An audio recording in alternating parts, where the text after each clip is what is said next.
ایک مومن 40 شب جمعہ دعا کرتا ہے مجھے امام زمانہ کی زیارت نصیب ہو جائے. امام فرماتے ہیں اس کو اشارہ ہوتا ہے فلاں بازار میں جانا، ایک موچی ہے، وہاں جانا تجھے امام زمانہ کی ملاقات ہوگی. کہتا اس موچی، بوڑھا موچی تھا، لوگوں کے جوتے بناتا تھا، وہاں میں کھڑا ہو گیا. لمبا واقعہ ہے. بلاخص وہیں پہ اس کے امام کی زیارت ہوئی. پریشان ہوا، امام موچی کے پاس آ رہے ہیں. وہ یہ نہیں دیکھتے تو ڈاکٹر ہے، تو انجینئر ہے، تو صبح سے شام تک محنت کر رہا ہے. وہ یہ دیکھتے ہیں رزق حلال کی تلاش میں جا رہا ہے. چھوٹا سا سرمایہ بنا، دکان کھول دے، کام کر، اللہ ترقی دے گا. یہ جتنے کروڑ پتی ہیں اسی طرح امیر بنے، محنت کر کے. ان کے بیک گراؤنڈ اور قصے پڑھو گے، محنت کی، اللہ پھر برکت. لیس الانسان الا ما سعی، تو کوشش نہ کرے. مولانا میں 50 سال کا ہو گیا، ریٹائر ہو گیا ہوں، صبح سے شام تک بندہ گھر بیٹھا ہوا ہے. بھائی اسلام میں ریٹائرمنٹ ہے ہی نہیں. جب تک اہل بیت زندہ تھے وہ کام کرتے تھے، جب تک ٹانگوں میں طاقت تھی وہ کام کرتے تھے. مقصد حیات 3 چیزیں کوے سے سیکھ. صبح جلدی گھر سے نکلنا، شام جلدی گھر آنا. جلدی گھر چلا جا. یہ ہوٹلوں پہ، یہ چائے کے ڈھابوں پہ وقت ضائع نہ کر. وقت بڑا قیمتی ہے. تو دنیا میں کچھ کمانے آیا ہے، گوانے نہیں آیا. جلدی گھر چلا جا، بیوی بچوں کے پاس، ماں کے پاس، باپ کے پاس. تھوڑی خدمت کر جا کر ان کی. ماں کے پاؤں دبا، باپ کی دعائیں کما.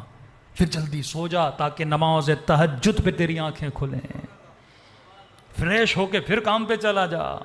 رزق حلال بسم اللہ کر کے کام پہ نکل. پھر دیکھ خدا کس طرح برکت دیتا ہے. تمہاری ڈیمانڈز بڑی ہیں تبھی زندگی میں برکت نہیں ہے.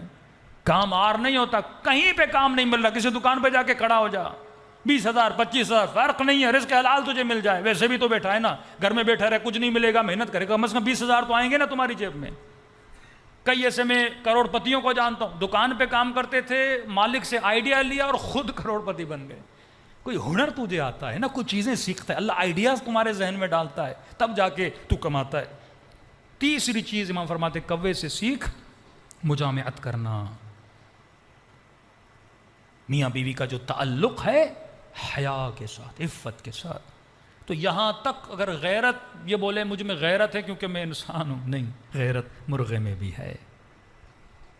نہیں مولانا ہم پلاننگ کرتے ہیں، پلاننگ میں نے کہا چونٹیاں بھی کرتی ہیں، شہد کی مکھی بھی کرتی ہے. اب مجھے بتائیے انسان کیا ہے؟ یہاں تک ہم جو کچھ بھی کر رہے ہیں وہ سارے کام حیوانی ہیں. کھانا پینا، سونا اٹھنا، کمانا، مال جمع کرنا، بینک بیلنس بنانا. چونٹیاں بھی اپنے لیے ذخیرہ اندوزی کرتی ہیں، چاول کے دانے جمع کرتی جاتی ہیں. فرمایا ایک چیز اور حیوان میں ہے. وہ کون سی؟ حیوان کے اندر سیکھنے کی محدود صلاحیت ہے. غور سنیے گا، سیکھنے کی محدود صلاحیت ہے. یہ آخری پوائنٹ ہے حیوان کا.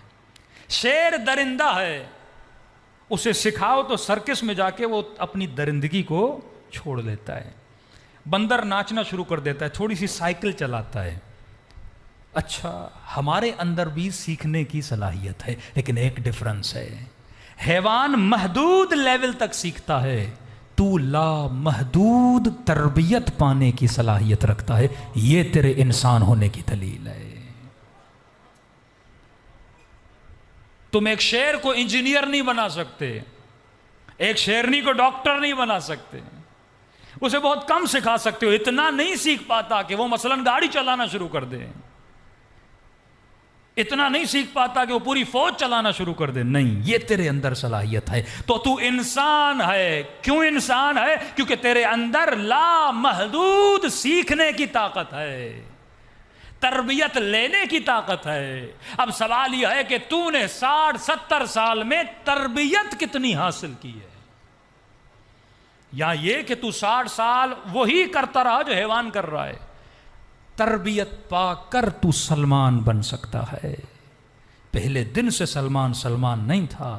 ہور کیوں بنا؟ کیونکہ ہور نے تربیت پائی. اب سنا ہدف مجلس حسین کیا ہے. مجلس امام حسین میں کیا لینے آتے ہو؟ پیسہ لینے آتے ہو؟ نہیں. مجلس امام حسین میں کپڑے لینے آتے ہو؟ نہیں. مجلس امام حسین میں کھانا لینے آتے ہو؟ نہیں. مجلس حسین کا مقصد یہ ہے کہ جب مجلس حسین میں نہیں آتے تب تک تمہارے اندر حیوانیت تھی، لیکن جب حسین کی مجلس میں آتے ہو تو حسین تجھے ہور بنا کے جنت کی طرف روانہ کر دیتا ہے.